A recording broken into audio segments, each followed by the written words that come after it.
Bapak Mama yang diberkati Tuhan, Majelis Sinode kasih kita tema satu lagi yang penting untuk kita hayati. Tema itu bicara begini: meneladani Kristus dengan membudayakan nilai-nilai kekristenan.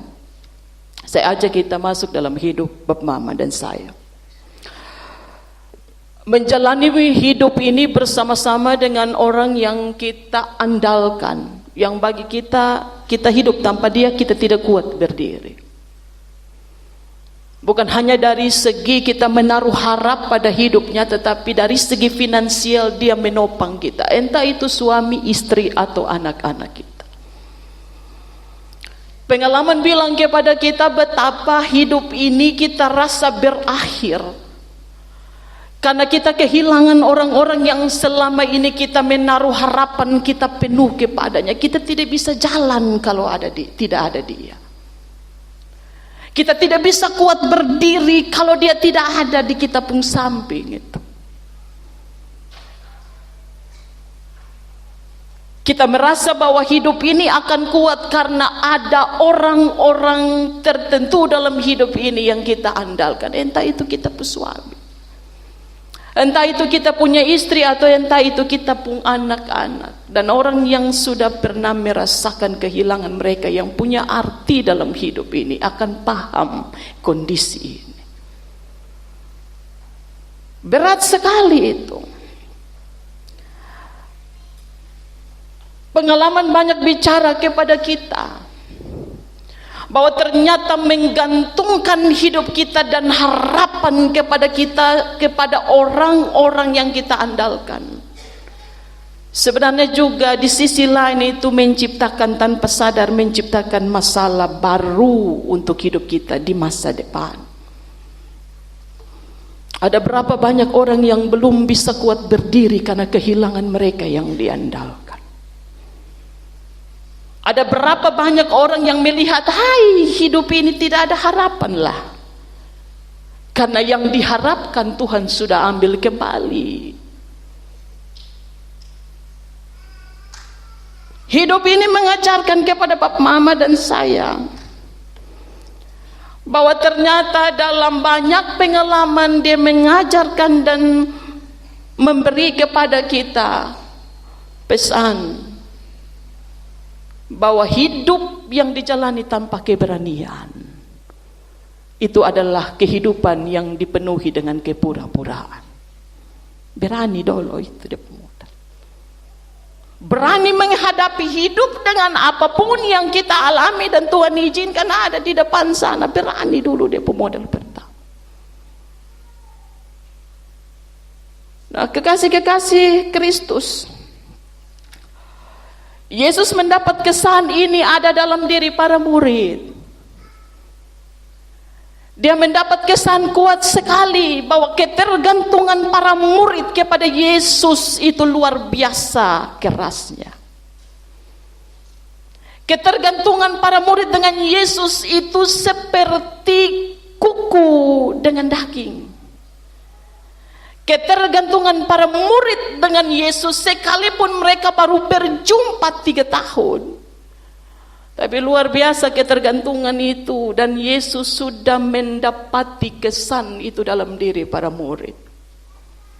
Dan karena itu sebelum sampai pada waktunya, dia siapkan benar-benar para murid supaya tahu bahwa kebersamaan mereka dengan Yesus itu ada pada tapal batas. Ketika saya persiapkan ini teks untuk dikhotbahkan, saya berpikir seperti ini, Bapak Mama. Yesus yang sudah mempersiapkan jauh-jauh sebelumnya saja, tetap para murid itu tidak siap terima ini.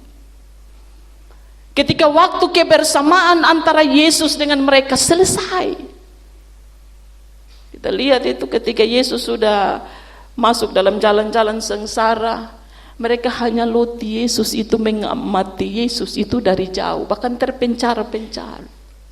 Padahal Yesus suka kasih tahu itu.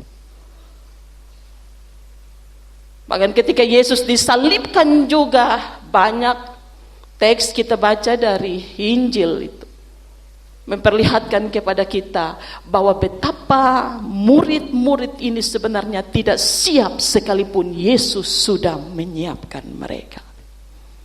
Apa yang soal di sana? Karena Yesus sudah melakukan tugasnya.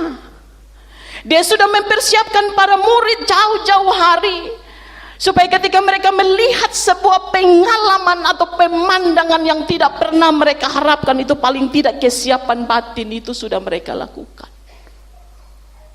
Tapi pengalaman justru berbicara lain.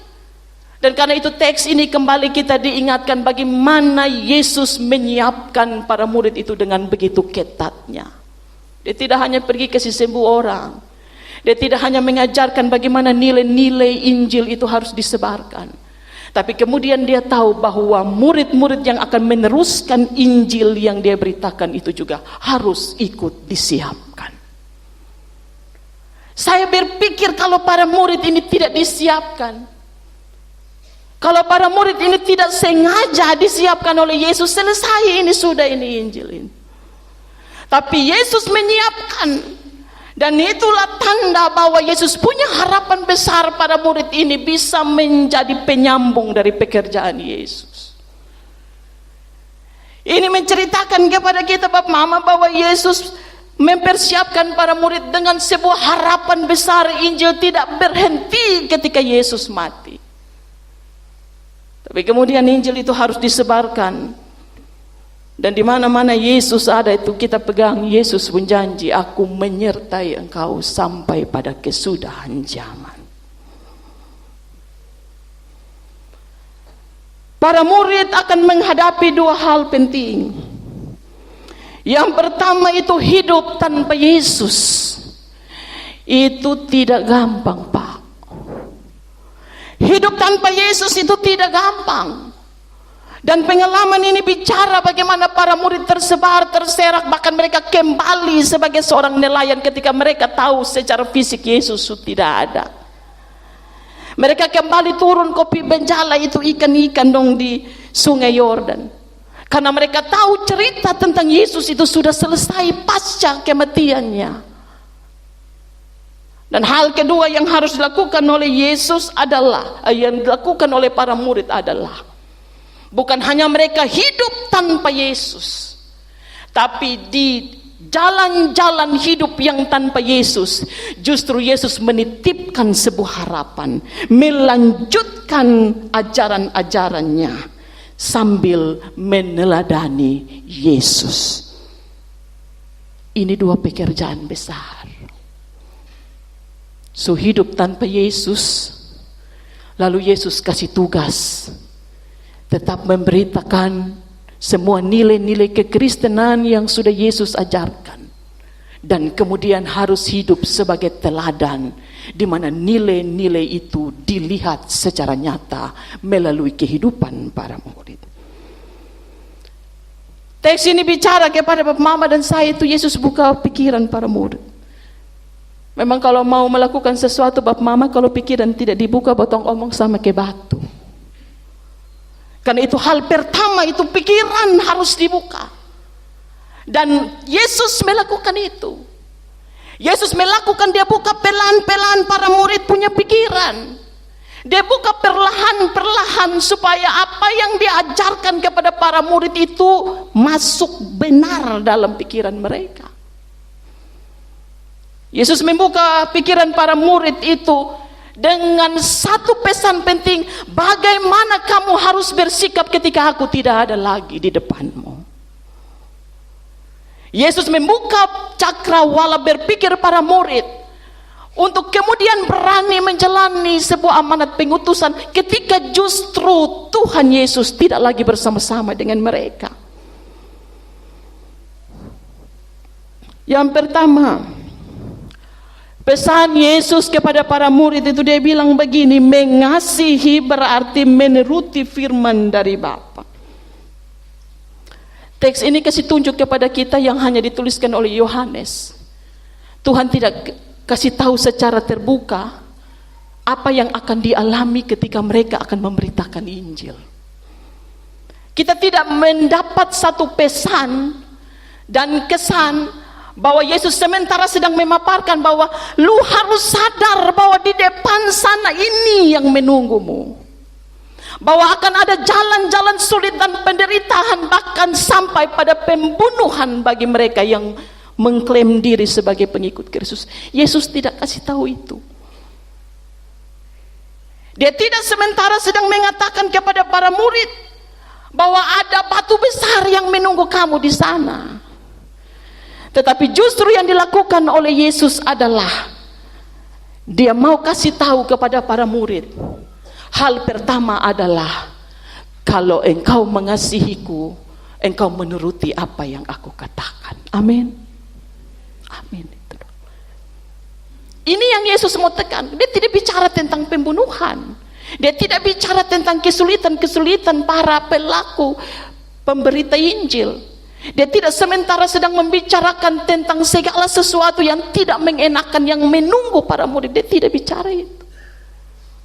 Karena bagi Yesus, ketika para murid sudah belajar mentaati firman, sebagai bukti dia mengasihi Yesus dan bukti mengasihi Bapa, perlindungan Yesus dan jaminan dari Allah kepada para murid tidak pernah tidak ditepati oleh Yesus. Bapak Mama yang diberkati Tuhan, Yesus mau kasih tahu kepada para murid dasar dari dia datang ke dunia, yaitu apa? Kasih. Yesus datang turun ke dunia menjadi sama seperti manusia dalam segala hal kecuali dosa, itu karena kasih. Tidak ada cara yang bisa menyelamatkan manusia. Tidak ada cara selain Tuhan utus dia punya anak yang satu biji itu untuk turun. Dan itu cara satu-satunya yang bisa memulihkan hubungan antara manusia dengan Allah karena dosa. Manusia yang sudah berdosa itu, kata Yesus, disapa oleh Allah melalui apa? Melalui yang namanya kasih itu. Manusia yang tidak layak lagi disapa itu kemudian atas inisiatif Bapa dia sapa manusia. Dia sapa manusia, Bapak, Mama dan saya, yang sebenarnya dalam perhitungan kita tidak layak disapa oleh Allah.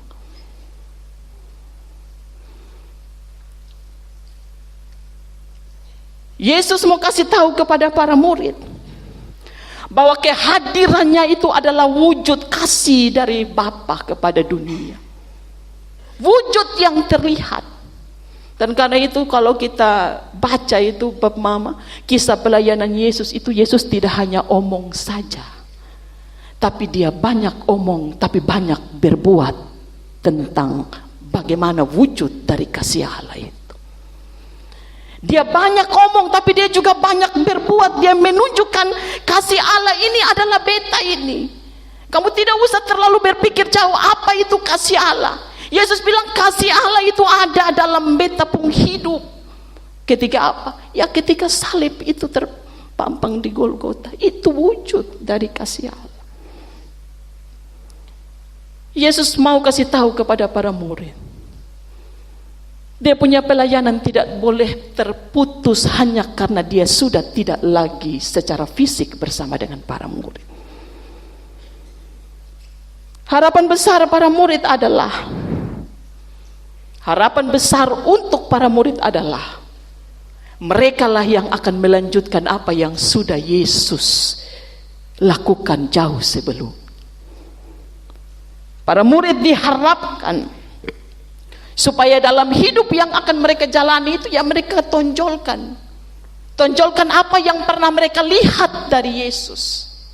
Mereka menunjukkan bagaimana kasih Allah itu kemudian diterjemahkan dalam mereka punya hidup, bukan hanya ketika mereka berkata, tetapi juga mereka melakukan apa yang mereka perkatakan.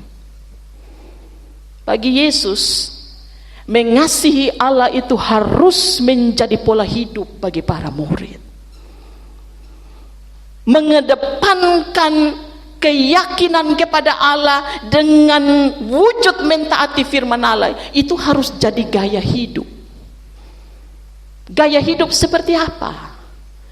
Ya, gaya hidup dalam kita punya hidup ini, kita menunjukkan bahwa kita adalah orang-orang yang mengasihi Allah, yang kemudian dunia ini melihat bukan dari apa yang kita katakan, tetapi apa yang kita lakukan. Yesus mau perilaku para murid itu menjadi perilaku yang menunjukkan bahwa mereka mengasihi Bapa. Tapi juga sebuah bentuk perilaku yang menunjukkan juga ketaatan mereka kepada Bapa yang mengasihi mereka tanpa batas.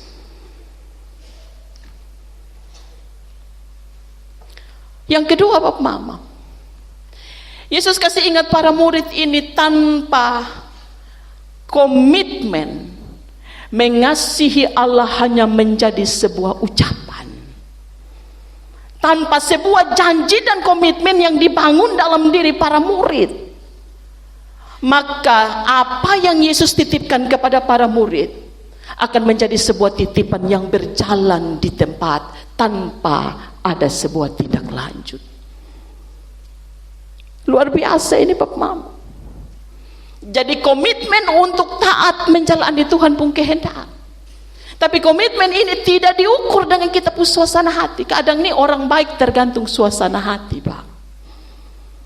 Kadang orang mau baik itu juga tergantung ini yang beta mau buat baik ini dia pun duduk berdiri ke mana dulu.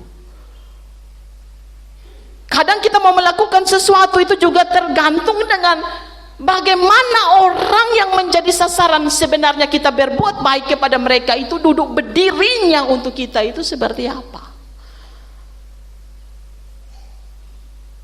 Ada begitu banyak pengalaman kehidupan yang mau katakan kepada kita justru komitmen kita untuk mentaati apa yang Tuhan kehendaki lebih banyak ditentukan oleh suasana hati kita.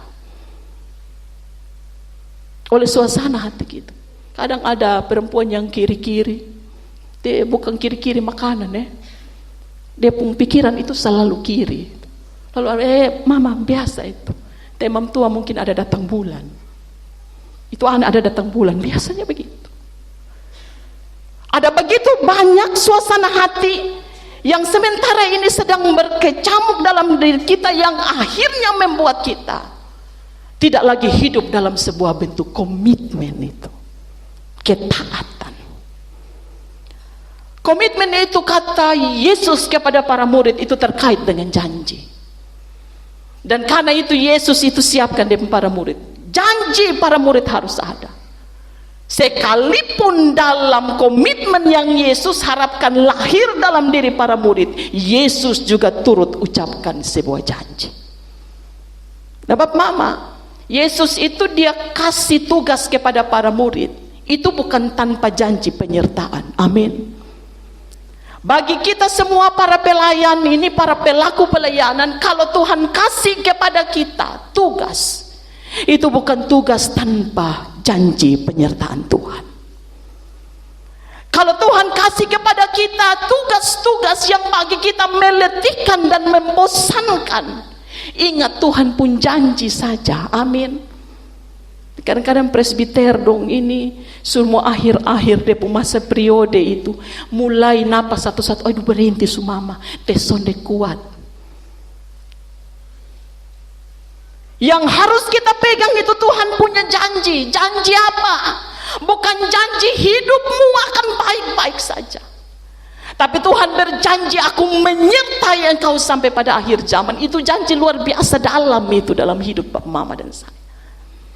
Sampai akhir zaman itu bukan hanya janji yang tergantung dengan suasana hati Allah dalam melihat diri badannya Bapak Mama dan saya. Janji yang menguatkan Bapak Mama dengan saya untuk tetap menjalani panggilan pengutusan ini sampai pada tapal batas. Tapi lalu kita koreksi, kita pun janji untuk Tuhan. Kebanyakan janji manusia terhadap Tuhan itu PHP terhadap Tuhan. Amin. Yang tukang PHP angkat tangan. Woi, semua ini soalnya PHP jadi bagus. Kita sering kali itu pemberian harapan palsu kepada Tuhan. Tuhan tunggu teh ini beta sibuk sekali ini, masih sibuk mama. Pendeta dong paling kepala sakit itu bab mama, dan panitia pemilihan itu paling kepala sakit ketika masuk pada penjaringan penatua, calon penatua diaken dan pengajar. Itu kita pusing, tidur juson sono. Siapa yang mau duduk berdiri untuk memberitakan firman? Semua jemaat hampir bilang begini, "Ui mama, kau tong sibuk." Bahkan ada yang saya pernah punya pengalaman pendekatan dengan seorang yang memang dia sibuk sekali. Orang tidur dia kerja, orang libur dia juga kerja. Dia bilang, "Mama, tunggu beta pensiun nanti baru beta terima itu pelayanan." Jadi sekarang nih mama, beta pun kehadiran sungguh dia lebih dari gubernur. Tunggu dulu, teh masih terlalu sibuk. Saya mau tanya bab mama, kapan bab mama dan saya tidak pernah sibuk dalam ini hidup? Kapan? Bahkan orang yang pensiun itu justru dia pekerja tambah banyak. Anak-anak dong, "Mama, kami mau pimol titip anak Itu siapa yang suka begitu tuh? Bertobat itu biarkan mereka menikmati mereka masa pensiun. Jangan suka kita ini titip-titip anak kasih mam tua dan bab tua yang mau menikmati dia masa pensiun. Kita kerja terus ini. Suami istri bilang, "Mama, kita dua nih kerja terus, kita pensiun dari kantor habis kita dapat kerja baru jaga anak. Lalu keton 20 rumah ini tempat penitipan anak. Tahu ini dia pun papa mama dong ada di mana? Papa mama dong ada minum kopi di mall, Pak. Aduh, ini kalau ada anak-anak mantu begini, mama mantu berdoa kuat kasih dia." Kadang kita diberikan kerja baru. Siapa yang tidak pernah sibuk angkat tangan? Saya mau bilang, engkau tidak pernah sibuk itu kalau engkau mati, Pak. Itu baru engkau tidak sibuk lagi. Selama engkau napasmu masih ada, engkau akan sibuk, akan disibukkan dengan banyak hal yang sebenarnya bukan menjadi tanggung jawab. Amin kau. Ya bab mama mau cari tidak sibuk, tunggu beta tidak sibuk dulu. Itu pas bab mama dong sukaku. Di peti mati tinggal orang bawa sah. Itu bab mama dong sibuk lagi. Selesai itu kesibukan. Jadi kalau Tuhan panggil bab mama, kasih telinga itu untuk dengar. Jangan bilang tunggu Tuhan kau masih sibuk ini teh urus anak, urus cucu, urus upu. Sibuk urus bijail, urus fafi. Pensiun itu kan biasanya mulai beli babi, ternak ayam. Itu tidak soal bab mama. Tapi jangan pernah bilang Tuhan tunggu beta sone sibuk. Bapak su mati itu kalau son sibuk lah. Su selesai itu. Berhadapan dengan semua kondisi yang tidak mengenakan, Tuhan titip. Dia katakan kepada para murid sebuah janji penyertaan. Lewat siapa? Lewat sang penghibur itu. Akan ada banyak hal yang mungkin menyulitkan, tetapi bagi Yesus itu bukan persoalan paling pertama. Dia tidak sementara sedang menyangkali bahwa ada banyak hal yang tidak mudah yang akan didapati oleh para murid, tapi dia tidak mau menempatkan itu sebagai alasan paling pertama. Karena dia bilang, kalau engkau mengasihi Allah, maka engkau taat pada firman-Nya, dan janji penyertaan itu akan berlaku untuk hidupmu. Ini sang penghibur punya dua tugas. Tugas pertama adalah mengajarkan segala sesuatu yang baik. Roh itu mengajarkan segala sesuatu yang baik, Bapak.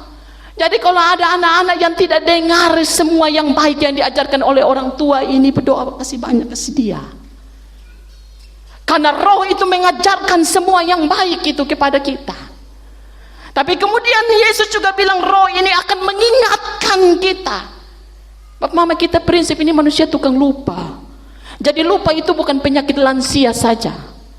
Kita semua anak-anak juga begitu. Coba uji Bapak mama. Ini hari 1 tambah 1. Besok tanya ulang sendia. 1 tambah 1. Sonde tahu. Ini hari baca B-U-D-I Budi. Besok tanya ke mereka ini, mama itu huruf apa? Sejatinya kita adalah manusia yang suka lupa. Karena itu ketika berhadapan dengan orang Israel, Allah titipkan kepada Musa, ajarkanlah perintah ini berulang-ulang kepada anak-anakmu. Karena apa? Karena cepat lupa itu penyakit semua usia.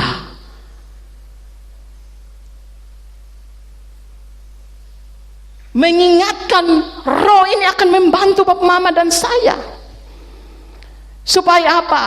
Supaya apa yang diharapkan oleh Allah itu dapat Botong lakukan dalam Botong penghidup. Roh kasih ingat kita untuk harus berbuat seperti ini. Jangan berbuat seperti ini. Itu roh. Tapi kalau kita berbuat jahat, lalu tidak ada suara yang menyuarakan kepada kita, itu tanda Bapak Mama penghidup diri badan tidak lagi dituntun oleh roh Allah. Hidup kita tidak lagi dituntun oleh roh Allah. Tapi kalau dalam melakukan sesuatu lalu roh bilang gini, jangan engkau lakukan itu, engkau tidak boleh melakukan itu. Itu roh itu yang kasih ingat kita. Karena memang Yesus sudah katakan kepada para murid jauh sebelum. Dia bukan hanya saja mengajarkan semua ajaran yang baik, tapi dia juga berfungsi untuk mengingatkan kita tentang sesuatu yang tidak boleh kita lakukan dalam kita penghidup. Yesus menghidupkan ajarannya dalam dia punya hidup. Dan karena itu, kalau Bapak Mama dan saya perhatikan dalam Bapak Mama dan saya punya hidup, sebenarnya ajaran-ajaran Yesus ini adalah sebuah rambu-rambu peringatan untuk kita lakukan. Rambu-rambu kasih ingat kita bahwa kalau kita terus berjalan, kalau lampu merah tapi kita paksa untuk melanggar, kecelakaan menunggu kita. Ajaran Yesus ini sebuah rambu-rambu yang sebenarnya mau atur kita punya langkah supaya kita punya langkah itu tidak salah jalan. Karena itu benar Bapak Mama. Di tengah-tengah kita punya hidup ini banyak sekali budaya dan adat istiadat yang sementara sedang tumbuh subur dalam hidup kita. Dan kita harus akui budaya dan adat istiadat itu produknya manusia, bukan produknya Allah.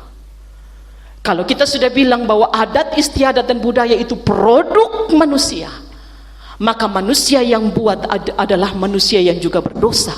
Maka produk budaya dan adat istiadat juga bisa jadi menjadi produk adat istiadat budaya yang bercela di hadapan Tuhan. Menjadi penting sekali Bapak Mama untuk kita lakukan. Seberapa banyak budaya-budaya kita ini yang masih kita pegang Bapak Mama sekarang ini. Budaya pesta pora. Orang NTT ini kalau soal pesta itu tidak bisa. Kita punya pesta pora ini, uang kita bisa habiskan. Tapi kasih sekolah anak ini juga. Tunggu nanti lu berdoa banyak kok, nanti lu jadi manusia yang baik. Manusia yang baik apa kalau tanpa sekolah Bapak? Kalau kita perhatikan Bapak Mama jalan-jalan di pasar, itu pasar impres atau pasar Oeba, di tempat ikan-ikan itu anak-anak yang jual-jual plastik itu tanya, saya pernah berjumpa, Mama plastik kok, mau datang sini 2, dia kasih 2, beta bercerita dan dia, hei lu sonde sekolah, sonde, beta sonde sekolah lagi, lu kelas berapa putus sekolah? Kelas 2, su cari uang jual plastik. Ada begitu banyak budaya-budaya dalam diri kita yang sebenarnya tidak lagi bertentangan dengan Injil, dan sebenarnya harus segera kita lepaskan dan kita putuskan dalam kita penghidup. Budaya kekerasan, budaya pesta pora, budaya berpajak. Anak-anak sekarang nih kalau ada mabok itu mereka jalan begini. Macam kayak di dunia ini mereka punya, kita hanya kontrak saja Mama. Stop, kasih uang sini, pajak, bapalak, budaya palak. Karena itu anak-anak muda dong, mereka tidak itu budaya dong. Budaya apalagi budaya mabok. Kalau tanpa pesta itu Bapak Mama tidak ada mabok, itu bukan pesta bagi orang NTT, betul kok tidak? Itu yang bilang betul itu pasti satu jerigen itu. Yang tidak bilang betul itu 2 jerigen itu. Saya pastikan. Budaya mabok itu. Sehingga kalau habis tabis sidi, pendeta dong buat syukuran. Pendeta dong pun balik belakang ini hari mereka ronggeng sampai pagi.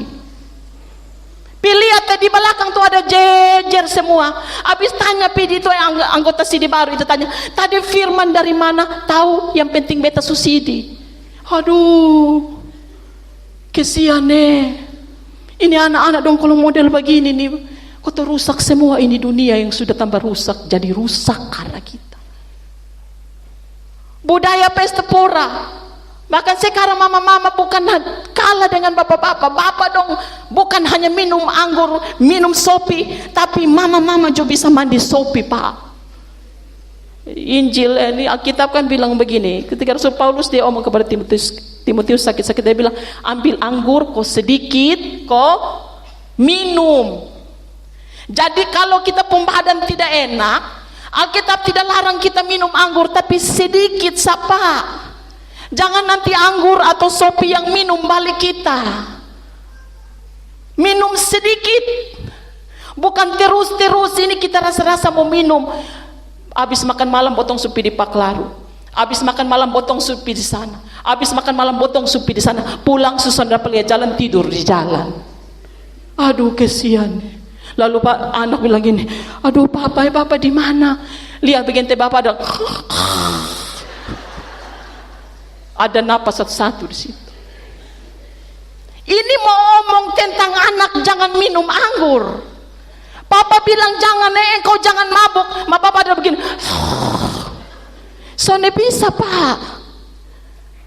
Karena ketika engkau bicara tentang jangan mabuk anggur, jangan hidup dalam pesta pora, tapi anak-anakmu melihat itu justru melekat dalam hidupmu, maka kata-katamu akan ditiup oleh angin. Amin. Banyak sekali kita pun budaya ini Bapak Mama yang harus terus disinari oleh Injil. Budaya instan, mau cepat-cepat semua. Tidak ada yang mau belajar dulu. Mau dapat pekerjaan, anak-anak sekarang ini mau langsung di kursi yang goyang itu, yang kalau duduk bisa terputar itu 380 derajat. Kalau ada tamu begitu, tidak perlu lagi balik-balik begini. Anak-anak zaman sekarang kalau suruh jadi sales, mana mereka mau? Bahkan suruh jadi petani olah, ini orang tua pun tanda yang berhektar-hektar, mana mereka mau? Mereka bilang petani ini apa pekerjaan, tidak zaman. Petani ini zaman Bapak dan pun zaman. Kotong ini harus pakai dasi. Walaupun kita pakai dasi kita pun gaji 100.000. Yang penting kotong setel pakai dasi. Banyak budaya yang sebenarnya harus segera kita lepaskan. Bahkan sekarang anak-anak ini budaya free sexnya banyak sekali ini. Budaya seks dulu baru nikah. Ini terjadi, itu riset tadi saya baru Google itu Bapak Mama. Hasil survei Komite Perlindungan Anak Indonesia dan Kementerian Kesehatan pada tahun 2019 itu mendapatkan satu kesan besar berdasarkan penelitian grafik mereka. 62,7% itu remaja di Indonesia telah melakukan hubungan seks sebelum nikah. 62% itu. Ini luar biasa Bapak Mama. Orang bilang pergaulan bebas sebelum nikah itu sudah dilakukan oleh anak-anak kita. Dan ini menjadi pesan penting para orang tua. Supaya bukan hanya kita mendoakan mereka, tapi kita menjaga. Ada orang tua bilang, Mama kapan kau kotong di center terus, mereka pun duduk berdiri. Karena itu pemuda-pemuda jaga langkahmu. Amin. Jaga hidupmu. Bahkan 21% hasil riset, 21% anak-anak perempuan itu melakukan aborsi karena hamil di luar nikah. 21%. Bahkan sekarang ini Bapak Mama budaya ini, budaya penyimpangan seksual itu sudah terjadi masuk di orang entertain. Laki-laki suka ada laki-laki, perempuan suka perempuan. Kita biasakan orang tua itu apa, ada budaya tabu tuh. Kalau anak-anak masih kecil SD kelas 4 mereka bercerita, Mama beta suka dengan lu masih kecil anak kincing belum lurus omong tentang nona. Sekolah baik-baik anak SMP sudah belajar, Mama beta suka deh itu, mam tua pu anak yang tetangga, harba biruk, tidak boleh. Kita harus bersyukur Bapak Mama. Saya mau bilang begini, kalau kita punya anak laki-laki, lalu lihat perempuan cantik jalan di kita pun depan, lalu kita anak laki-laki hanya begini, itu cek bye-bye. Tapi kalau dia lihat laki-laki yang lewat begini, aduh, itu doa cek sudah Bapak Mama. Karena itu kalau ada anak-anak kita itu yang suka dia begini, mama, anak kita anak laki-laki kami itu berlakukan di kami keluarga. Dio itu dia baru kelas 2. Tapi dia selalu bercerita bilang begini, mama, tadi beta pun kawan baru dia cantik sekali. Saya bilang bagus anak, ini anak normal. Iya kok tidak? Jangan mas parak sendia karena dia punya usia yang masih kecil. Mama beta suka dia itu nona, aduh dia cantik, dia pun rambut ini apa bata putar-putar, dia hitam tapi dia manis mama. Beta bilang aduh puji Tuhan bepo anak aman-aman. Dokter Boyke dia bilang begini, penyimpangan seksual terjadi kepada anak-anak karena ada budaya tabu yang sudah dilakukan oleh orang tua kepada mereka. Omong tentang pacar tidak boleh, bergaul dengan laki-laki tidak boleh kalau perempuan omong tentang mereka punya apa pikiran, aduh mama itu nona cantik sekali, ini kalau laki-laki yang ngomong, aduh langsung kita bilang tidak boleh, budaya tabu itu Bapak Mama. Pada akhirnya tanpa sadar akan membentuk kita punya anak-anak. Kita akan membatasi untuk omong sesuatu yang seharusnya kita bicarakan sejak dini kepada anak-anak. Siapa orang tua yang berani sudah omong tentang seksual kepada anak, dia punya alat-alat reproduksi kepada anak-anak, siapa yang berani? Kita orang NTT omong tentang alat-alat reproduksi, alat fungsi bahaya-bahaya, kita tidak omong dan kita punya anak-anak. Tapi kalau kita memaki itu barang kita mau. Tapi kalau kita bercerita ini kau punya alat-alat reproduksi begini, nanti tidak boleh begini, harus bersih, habis kencing harus begini, harus dibersihkan, tidak boleh harba biru. Apa banyak orang tua NTT tidak mau membicarakan itu. Tapi Dokter Boyke bilang, kalau engkau tidak membicarakan itu, ada bahaya besar dalam diri anak-anakmu. Karena penyimpangan seksual itu kebanyakan terjadi karena orang tua sejak dini tidak pernah bercerita tentang alat-alat reproduksi mereka.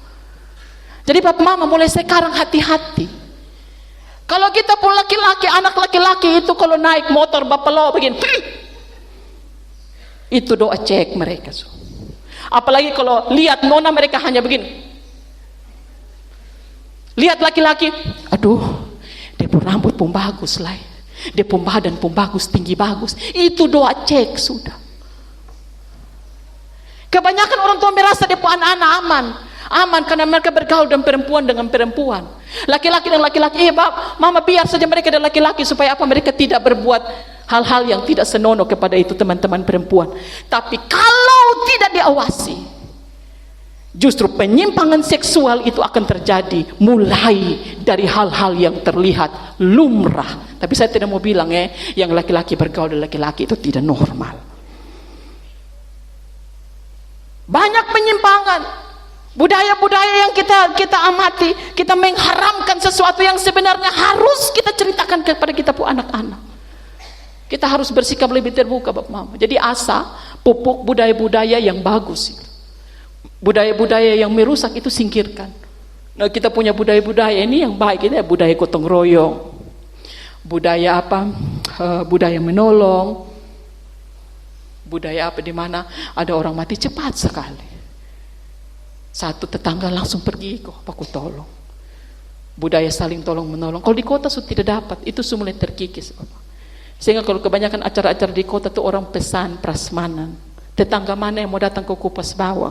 Dan mereka bilang kotong jusibu kah? Dengan berhadapan dengan kenyataan dunia zaman sekarang, dunia yang menghadirkan banyak juga cara berpikir yang baru tetapi yang tidak sesuai dengan kekristenan, Roh akan membantu kita mengajarkan tentang semua yang baik. Amin. Karena itu hidup dikuasai oleh Roh akan menolong Bapak Mama dan saya memilah mana budaya-budaya yang baik ini kita pegang Bapak. Ini budaya-budaya yang merusak ini kita tidak boleh pegang Mama. Ini budaya-budaya yang harus kita pupuk anak-anak. Ini kita harus tetap mempertahankan itu. Nanti besok-besok kamu sepupu anak-anak dong, tetap harus begini ya. Tuhan memberikan tugas kepada para murid, tapi dia tidak menutup kemungkinan-kemungkinan yang akan terjadi ketika para murid melakukan tugasnya. Karena itu dengan meneladani Yesus, supaya nilai-nilai kekristenan itu hadir dalam hidup, Roh akan membantu mengingatkan dan mengajarkan terus-menerus kepada Bapak, Mama dan saya, supaya kita hidup sesuai dengan apa yang sudah Kristus lakukan. Amin.